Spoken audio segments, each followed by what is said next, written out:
So, red flags with women. I want to talk about a few problems that may arise down the track with women if you don't identify these red flags early and cut them off immediately. Not all women, based on how attractive they are going to make good partners, or even girls to have a one-night stand with, or even girls for short-term relationships. Just say you're going to date a girl for a month. If she shows some of these red flags, you should just cut her off immediately.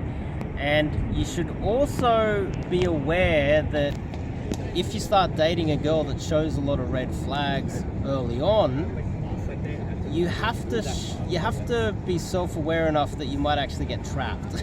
You might start to fall for this girl. You might go, oh, she's hot, she's showing red flags, she's a bit bitchy, but I'm gonna date her anyway. Next thing you know, you fall in love with her. Next thing you know, you're trapped in some sort of a long-term relationship. You're married to some awful woman who ruins your life.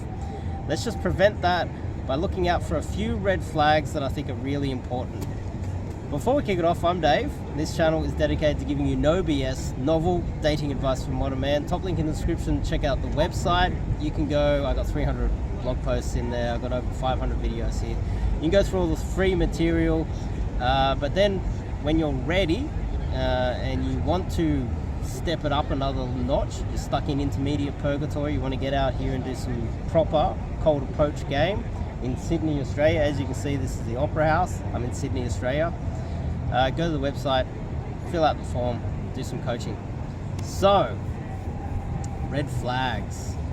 The number one red flag for me in the early stages of meeting a woman is when she wants to go deep on my career, or she wants to know what type of car I have. She wants to know where I'm living.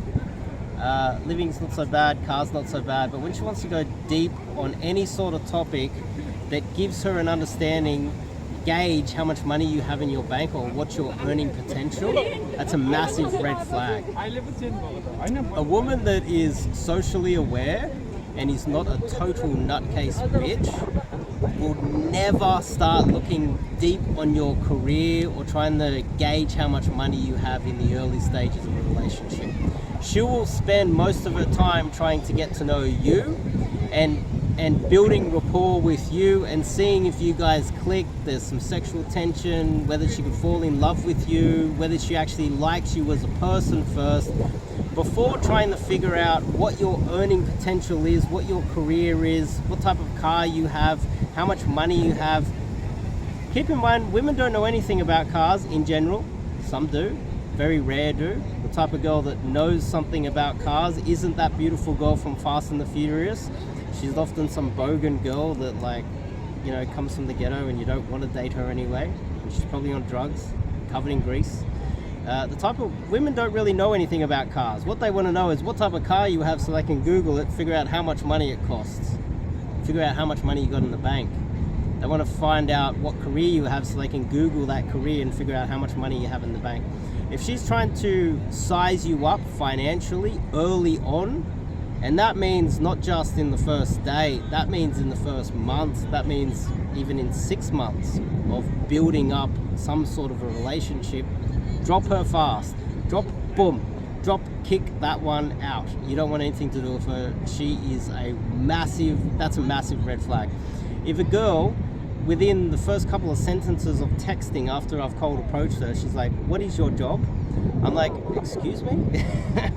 Massive red flag. That's when I tell a lot of guys, if you want to do a one-night stand, you just lie to her and tell her that you're the prime minister or whatever, you're a king or you're some sort of a lord.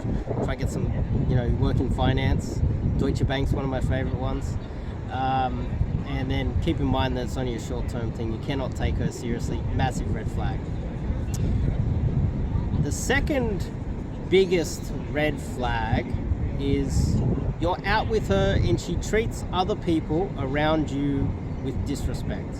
Let's just say you're in a cafe, you're in a restaurant, you know, just the usual scenario.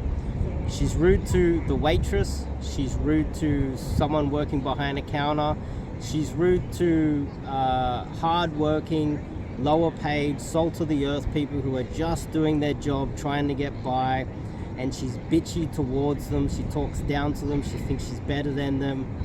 drop kick her. She's a total bitch. Get her out of your life fast. Because as soon as she gets her claws into you, she's going to fuck your life. 2 major red flags. If she's trying to size you up financially, and if she's rude to third parties around, and you think that, oh, she's rude to that person, she's defending me. No. Eventually she's going to be rude to everybody, and once you're dating her long term and it becomes serious, she's going to start treating you the same way she treats the other people. So that's going to come back to you. 2 major red flags. There are a lot of other smaller red flags. I have obviously red flags would be girls that have slept around too much, girls that are not virgins and that have had multiple partners.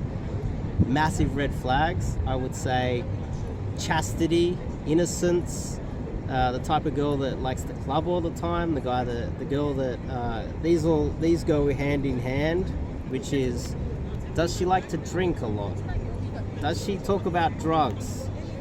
The classic Aussie girl that is trouble is the type of girl that on the first date she suggests you go for a drink or smoke some weed or take some drugs or whatever. Massive red flags. Think about how that's going to turn out long term. She's going to have mental illness problems. She might have mental breakdowns. She's more likely to be emotional. She's going to be a financial burden on you. And a lot of that's going to be your responsibility. Keep in mind, if you get into a long-term relationship with a girl that sleeps around, that's your responsibility. She brings STDs back and gives it to you, you're at fault. She has a drug overdose, you're at fault.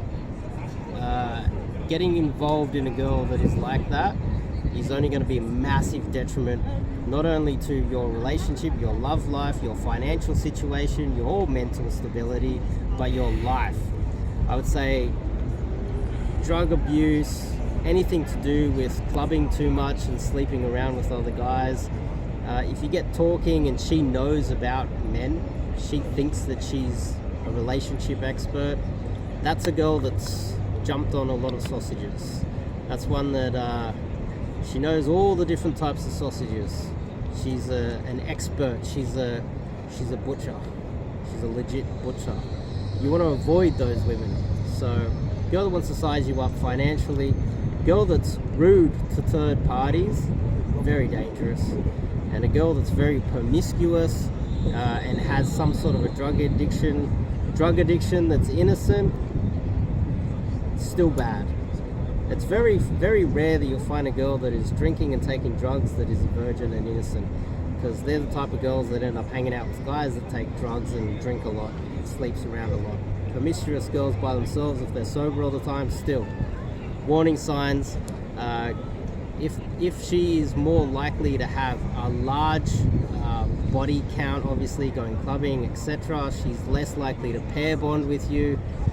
You need to drop these 3 types of women, and sometimes they overlap. You have a girl that's on drugs, partying all the time, rude with third parties, and wants to size you up financially. That's the holy grail of hell. Get the fuck away from her. Top link in the description. Check out the website. Sign up to do some cold approach coaching out here. If you've been burnt, if you've had a divorce, if you've had some troubles in the past, come out here and we'll find you a new one with some proper cold approach skills. I'll see you guys in the next video.